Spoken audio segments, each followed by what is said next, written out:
Seja bem-vindo ao curso básico de Teologia Boanerges. Estamos aí no nosso 16º módulo, falando sobre a pneumatologia, o estudo sobre o Espírito Santo. Na nossa aula anterior, nós falamos aí, sobre o Espírito Santo no Novo Testamento, no Antigo Testamento e no Novo Testamento. Agora, nós falaremos na aula de hoje sobre o Espírito Santo, falamos a obra sobre o crente, tá? Aquilo que ele faz, aquilo que ele opera na vida do cristão, aquilo que ele opera na vida do salvo, daquele a qual Cristo resgatou da morte. Eu quero agradecer a você, em nome de Jesus, muito obrigado, que Deus possa lhe abençoar poderosamente, tá? Em nome de Jesus. Falando sobre a obra do Espírito Santo no crente, nós precisamos então compreender a partir daí que o Espírito Santo, sendo aí uma pessoa, como Deus divino, ele de fato habita em cada cristão aí que recebeu Jesus como único Senhor e Salvador da sua vida, passando a ser templo do Espírito Santo. O Espírito Santo, 1 Coríntios 3,16, nesta lição aí nós vamos então, estudar sobre isso, falando sobre o Espírito Santo, ministrando ou trazendo um ministério aí sobre a vida do crente, ou no crente em caráter individual e também coletivo. E nós iremos então abordar aqui, o batismo com o Espírito Santo. Nesse tópico, pois, o mesmo será tratado, à parte nas próximas lições em que eu vou estar falando. Temos a procedência do Espírito Santo. A doutrina do Espírito Santo no Novo Testamento apresenta-o como precedendo o Pai, e o Filho, sendo Jesus. Referindo-se a ele, disse: quando, porém, vier o Consolador, que eu vos enviarei da parte do Pai, o Espírito da verdade, que dele procede, ele dará testemunho de mim. João 15:26. A segunda parte é a regeneração do crente, e não por obras de justiças praticada por nós mesmos, segundo a sua misericórdia. Ele nos salvou mediante o lavar regenerador e renovador do Espírito Santo. Tito 3,5. A palavra regeneração nesta passagem é paligenésia, o que significa nascer de novo. E aí ele vai descrever uma comunicação de uma nova vida. E foi exatamente o que Jesus disse a Nicodemos, Em verdade eu te digo, que se alguém não nascer de novo, não pode ver o reino de Deus. Quem não nasce da água e do Espírito, não pode então entrar no reino de Deus. João 3, do 3 ao 5. Portanto, é de uma importância tão extraordinária que se pregue a palavra de Deus, sendo ela então a água purificadora diante dos nossos pecados. Se quisermos então que o Espírito Santo venha produzir no coração do pecador o milagre do novo nascimento, precisamos então anunciar a palavra do poder. Temos aí então a habitação do Espírito Santo no crente, o Espírito da verdade que o mundo não pode receber, porque não vê nem conhece.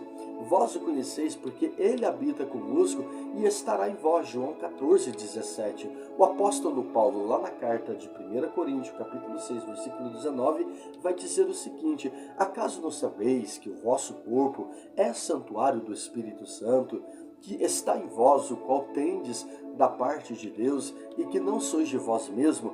Habitar significa residir, morar, permanecer, É como uma família normal, ele mora em nós, Alguns querem ensinar que a presença pessoal do Espírito Santo não mora realmente dentro do crente, mas que ele está presente no sentido místico da igreja, ele está ali, certamente está, mas é uma negação de um ensinamento da forma como se fala do nascer de novo, da presença do Espírito Santo para residir ou morar naquela pessoa, e tornar-se o Santíssimo Lugar, a habitação dele. Portanto, Deus certa vez disse que ele não habitaria por templos que eram feitos por mãos de homens. Lembrando você que tanto eu quanto você, nós não fomos feitos por mãos de homens, fomos feitos pelas mãos do Eterno. Sendo assim, nós temos a diferença. Bom, ele liberta o crente do poder do pecado e da morte.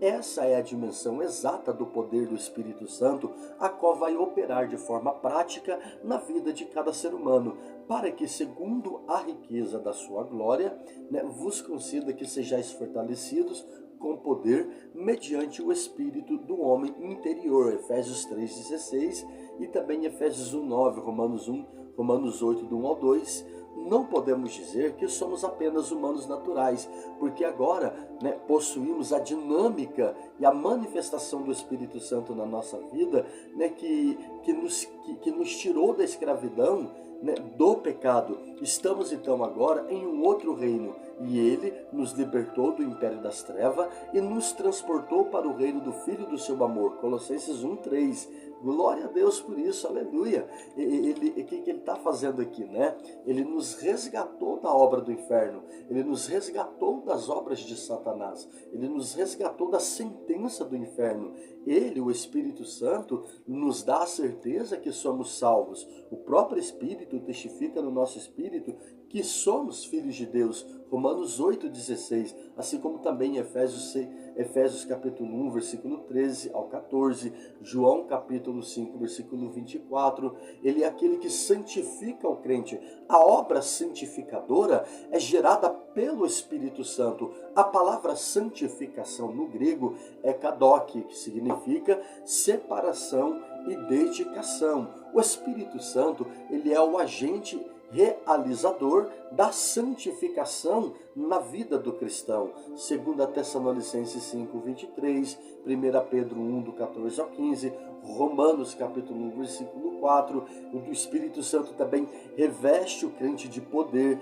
Esta última frase da obra do Espírito Santo, ela é apresentada por Cristo Jesus, a qual nos diz: mas receberei virtude do Espírito Santo, ou recebereis poder, o que há de vir sobre vós, e ser-me-eis testemunhas, tanto em Jerusalém como em toda a Judéia e Samaria e até os confins da terra. Então temos ele como sendo o provedor deste poder, sendo o agente deste poder, sendo o movimentador deste poder, Ele guia cada crente em toda a verdade. Jesus disse que o Espírito Santo nos ensina toda a verdade, João 14, 26. Então, o Espírito Santo, é o maior professor. Jesus, estando no mundo, foi considerado o grande professor.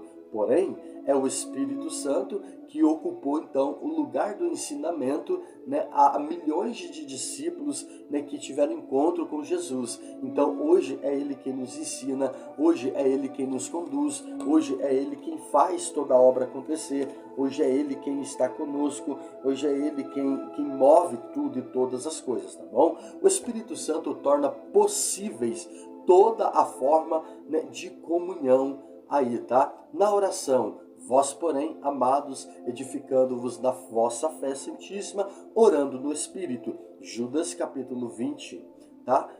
E Romanos capítulo 8, 26. Na adoração, porque a circuncisão somos nós, que adoramos a Deus no Espírito e nos gloriamos em Jesus Cristo e não confiamos na nossa carne ou na carne. Filipenses capítulo 3, versículo 3. Considerando essa parte importante, nos cânticos também espirituais, tá?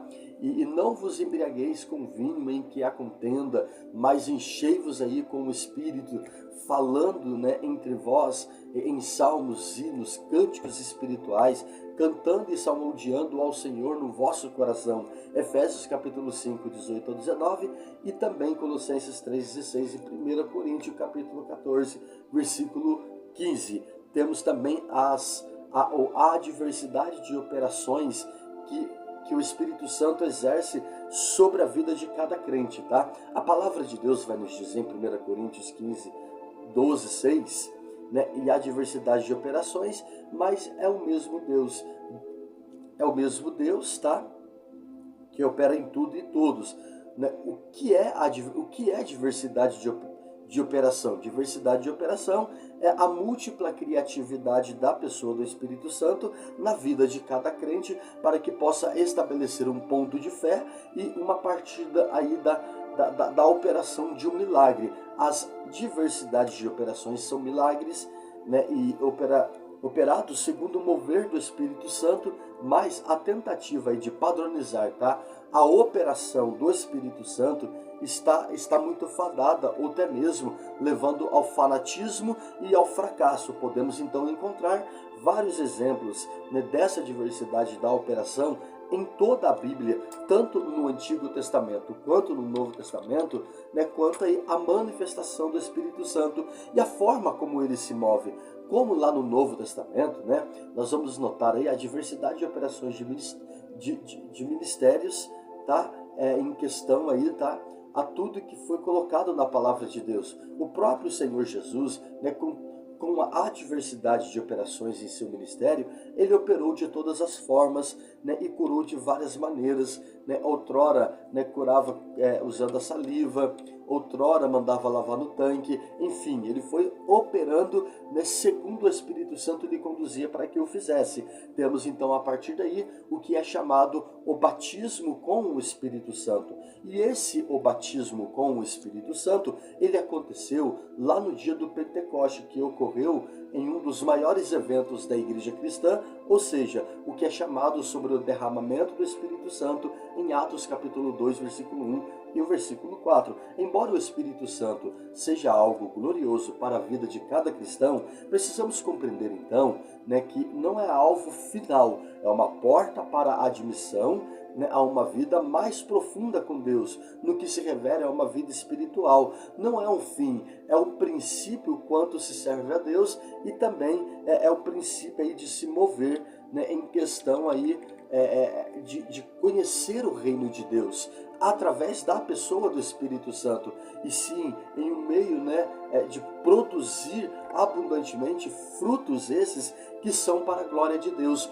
Frutos esses que são para o louvor e a majestade. É simplesmente, né, algo extraordinário, a qual foi nos dado mediante ao Espírito Santo nesta comunhão. Bom, as qualidades, né, que se tem diante de toda essa apresentação, esse batismo, esse envolvimento, né, e o Espírito Santo vindo sobre as nossas vidas, nos conduzindo a todo conhecimento, a toda verdade, a todo propósito, a todo querer.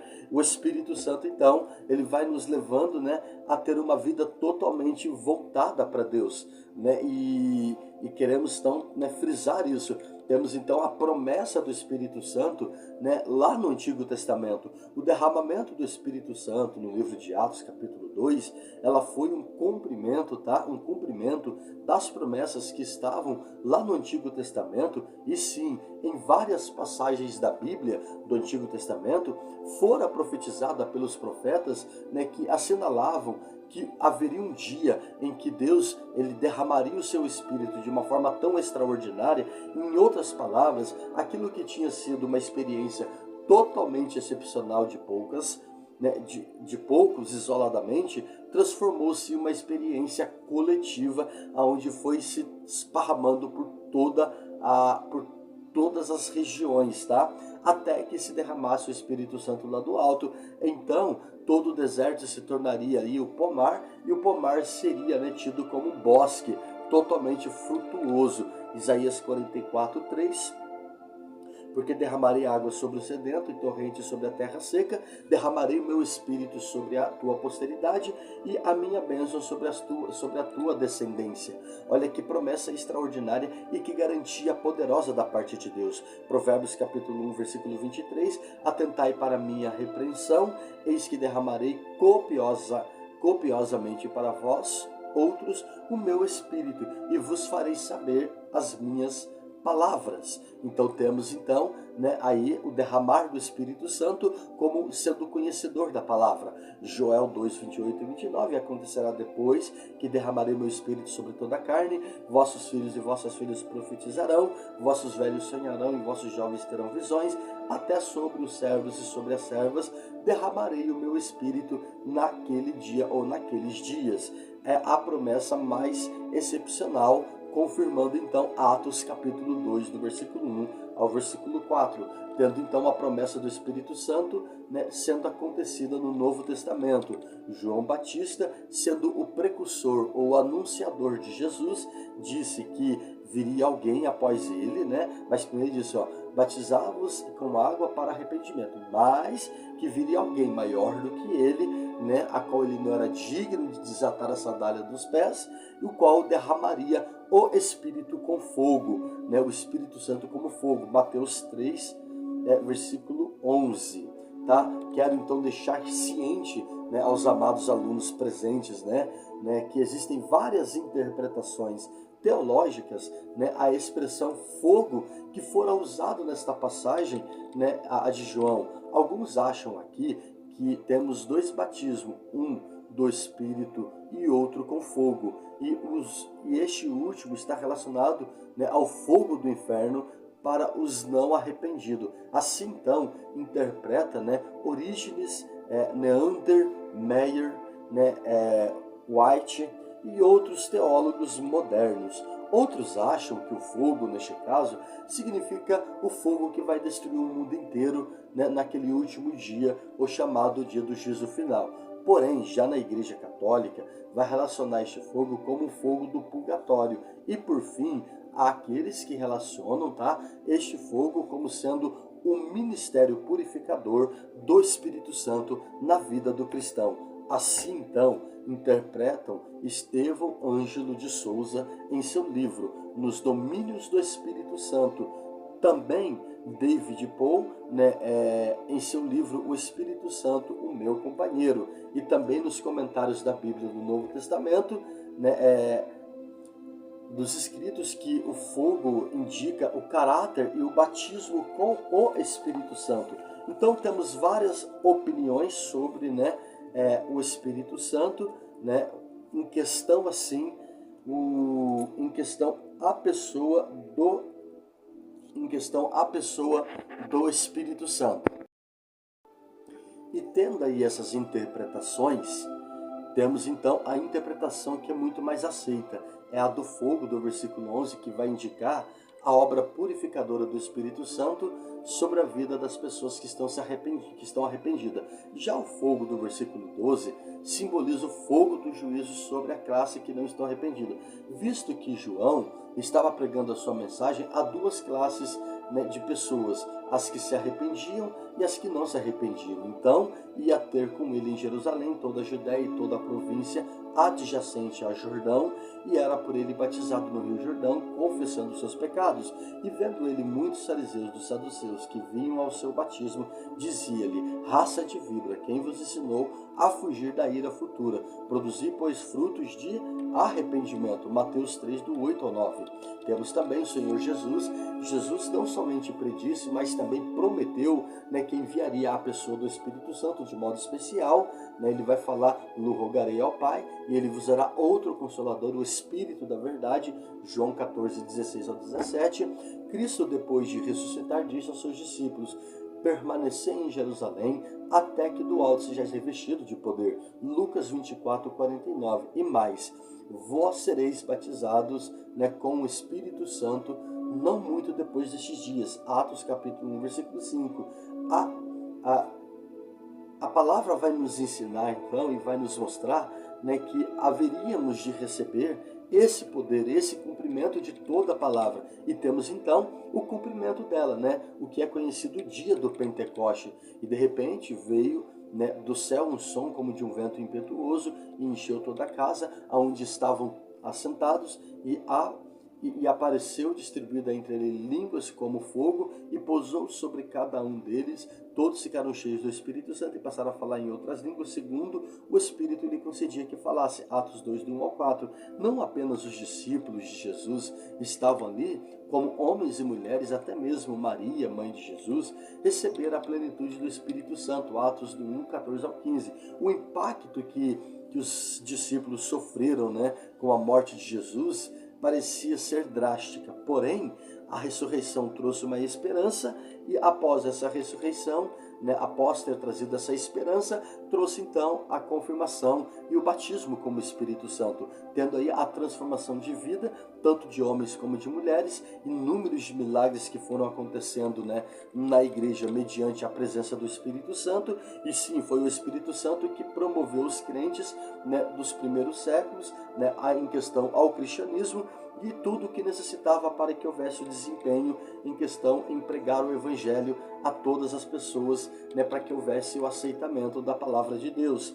Aí houve um evento na casa de Cornélio, Atos capítulo 10, 44 a 46, e impondo-lhe as mãos, veio sobre eles o Espírito Santo, e tanto falaram em outras línguas como profetizaram. Eram todos os 12. Atos capítulo 19, versículo 1, 7. Aqui, né, mais de um dom concedido ao homem através do batismo do Espírito Santo, né, os crentes samaritanos. Então, né, eles impuseram a mão, Pedro e João, e os mais recebiam estes o Espírito Santo, vendo, porém, Simão, que pelo fato de impor as mãos, né, era concedido, né, o Espírito Santo, ofereceu-lhe dinheiro, Atos 8, do 15 ao 16, por inferência, o que Simeão, o mágico, viu foi falar em línguas. Que outro sinal teria visto? Alegria? Não, pois já havia sido batizado em nome de Jesus e vivia alegre com um novo nascimento. Teria desanimado? Claro que não, mas enquanto ao relato bíblico, né, em reações aí emotivas, tais como a queda, o choro e etc. Além disso, né, o sinal físico, falar em outras línguas ou noutras línguas, é o genuíno batismo que é dado pelo Espírito Santo, que vai proporcionar aí a capacidade, né, de amar, exaltar e glorificar a Deus, e fará com que você venha desprezar, né, os prazeres do mundo lá fora, dando a você a convicção da presença de Deus, né, aumentando a sua vida, né, no apego às Escrituras, no apego à palavra de Deus, elevando o seu interesse em salvar vidas que estão presas pelas mãos do diabo, dando a você coragem, intrepidez, né, na direção do Espírito Santo, né, ficar em Jerusalém até que Dó seja revestido do poder, Lucas 24. Então temos aí a manifestação e o poder de Deus. Há diferenças entre regeneração e o batismo no Espírito Santo? Bom, sim, o batismo no Espírito Santo é diferente no novo nascimento do que a regeneração, porque o batismo nas águas é um exemplo mais claro que vai definir, né, e vai deixar bem definido. Vejamos, né, ouvindo os apóstolos que estavam em Jerusalém e que Samaria receber a palavra de Deus, enviaram para lá Pedro e João. Quando chegaram, oraram por eles para que recebesse o Espírito Santo, porque sobre eles nenhum tinha ainda, né, descido, mas somente eram batizados em nome do Senhor Jesus. Então lhe impuseram as mãos e veio então uma diferença. O batismo é uma publicação, né, você está abertamente publicando que você é de Cristo Jesus, porém, né, o batismo com o Espírito Santo é algo um pouco mais profundo, porque ele leva você a um relacionamento com Deus um pouco mais, né, a fundo. E esse batismo, né, ele vai se repetir em outras oportunidades, sim. 25 anos após aquela ocorrência, Atos 2:4, né, 12 crentes foram batizados em Efésios, Atos 19, do 4 ao 7. E essa dádiva é para todos nós. A promessa diz respeito a todos os filhos e todos que estão longe, tantos que estão no nosso Senhor. Atos 2:39. Milhões de crentes no mundo inteiro têm tido a experiência extraordinária de serem batizados aí, né, com o Espírito Santo e com o poder. Poderíamos então mencionar desde Irineu, um dos pais da igreja do segundo século, até os homens dos tempos modernos, os quais escreveram, né, sobre as manifestações espirituais. Fontes confiáveis mostravam que Martinho Lutero, o grande reformador lá na Alemanha, falava em línguas. Até mais tarde, em 1876, notamos que jovens falaram em línguas e profetizaram sobre o domínio aí de D.L. Moody, ou de Moody, né? Qual é a evidência então do batismo com o Espírito Santo? Lá no dia do Pentecoste, cada crente que estava no cenáculo ficou cheio do Espírito Santo naquele dia conhecido como dia do Pentecoste, e cada um falou em outras línguas pelo poder sobrenatural de Deus. Na casa de Cornélio também, Pedro estava pregando a palavra quando de repente ouviu, né, alguma coisa, né, fora do comum, e os gentios da casa de Cornélio, centurião romano, estavam todos eles falando em língua, glorificando a Deus. Em Efésios em Efésios, Atos 19, 1 ao 6, uma vez, mas as línguas são ligadas com o recebimento do Espírito Santo, tá? Devemos então, portanto, concluir que línguas é a evidência de que alguém foi batizado aí com o Espírito Santo. Qualquer pessoa pode receber o Espírito Santo? Bom, não, tá? Trata-se de um privilégio dos crentes, ou seja, daqueles que se arrependeram dos seus pecados, né, e se consagraram para o Senhor Jesus, aceitando como o único Senhor e Salvador da sua vida. Atos 8,16. Está bem claro também a diferença. Multidões em Samaria aceitaram a palavra, creram na mensagem dos apóstolos e se converteram ao Senhor Jesus. Depois, com a imposição de mãos, receberam o Espírito Santo, tá? Então, para que eu tenha certeza sobre o batismo com o Espírito Santo, precisamos então ser guiados por essa voz e ter o arrependimento. É possível aprender a falar em línguas? Sim, tá? Se for falsa ou não, ou não for verdadeira, o falar em língua é um dom ou é uma concessão, uma bênção dada, né, pelo Espírito Santo, 1 Coríntios 12, do 4 ao 10, e essas línguas não são aprendidas em seminário ou nas escolas, tá? As verdadeiras são aquelas que saem espontaneamente e que vão fluindo do nosso interior, como a palavra de Deus diz, como um rio de água viva, sendo aí da parte de Deus um dom, né, o dom de variedade de língua, manifestações sobrenaturais, né, capacidade do Espírito Santo de falar até os idiomas, na resposta e nas evidências. Vimos então que o falar em línguas, né, falar imediatamente após o batismo. Então temos o Espírito Santo como sendo o precursor deste chamado e desse propósito. Também o batismo com o Espírito Santo depende de algum método? Não, tem mais importância o desejo ardente e a ânsia, tá, constante por receber este dom do que, né, um método, postura, lugar, horário. O que importa, não importa o quando vai acontecer, de que forma que vai acontecer. Se alguém tem sede, venha a mim, beba. João 7,37. Eu mesmo, quando fui batizado com o Espírito Santo, conto essa experiência porque ela foi muito real para mim, né? A igreja a qual eu nasci, houve uma ministração sobre o batismo com o Espírito Santo naquela noite. Eu, porém, não fui batizado naquele dia. Porém, no sábado de manhã, eu me propus a orar e a buscar a Deus diante do altar dele, né, até que eu fosse batizado com o Espírito Santo. Comecei às 5 horas da manhã e fui aí até meio-dia, 1 hora da tarde. E nada tinha acontecido até então. Até que, quando eu decidi ir embora, de repente, alguém dentro do salão onde eu estava sozinho, né, gritou, e eu não conhecia a Bíblia ainda, né, gritou e falou assim: eis que tudo se faz novo, e as coisas velhas são passadas. E eu olhei aquilo e falei: meu Deus, o que é isso, né?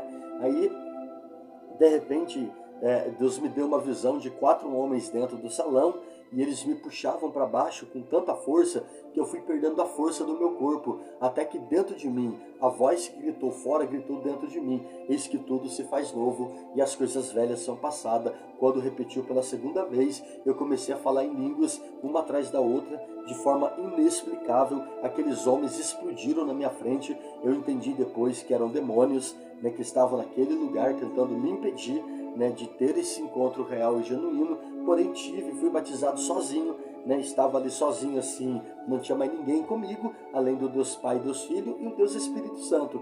Porém, nós temos essa experiência para contar. Bom, por que o crente então precisa ser batizado com o Espírito Santo, ou ele deve orar em línguas? Bom, a palavra de Deus vai nos ensinar que quando estamos cheios do Espírito Santo e falamos em outras línguas, conforme o Espírito Santo concede que falemos, Atos 2,4, é um meio, né, de edificarmos a nós mesmos, 1 Coríntios 14,4, ajuda a edificar a nossa fé, Judas 20, o Espírito Santo nos ajuda a orar em favor das coisas que não sabemos pedir como convém, Romanos 8,26, ele também nos ajuda a ter consciência da sua presença em que nós habita, 1 Coríntios 3,16. O Espírito Santo pode ser tirado do crente? O Espírito Santo jamais se afasta do crente fiel, Romanos 8,9, 1 Coríntios 3,16, em 1 Coríntios 6,19, todavia, o Espírito Santo se retira quando ele abandona a fé, quando ele começa a seguir os padrões do mundo lá fora,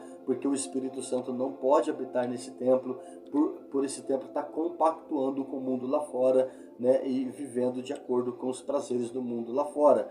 Então precisamos ter essa observação e entender isso, né, que é importante, né, analisarmos essa questão, porque havendo o pecado contra o Espírito Santo, temos então a séria consequência de não vivermos o sobrenatural de Deus. E quais são os propósitos aí, tá, do batismo com o Espírito Santo ou no Espírito Santo? Primeiro propósito, tá, é o propósito de testemunhar, tá, o poder para testemunhar. Atos 1:8, depois de ganhar almas. Atos 3:6, curar os enfermos. Atos 2:41, né, para também o poder para sofrer por Cristo.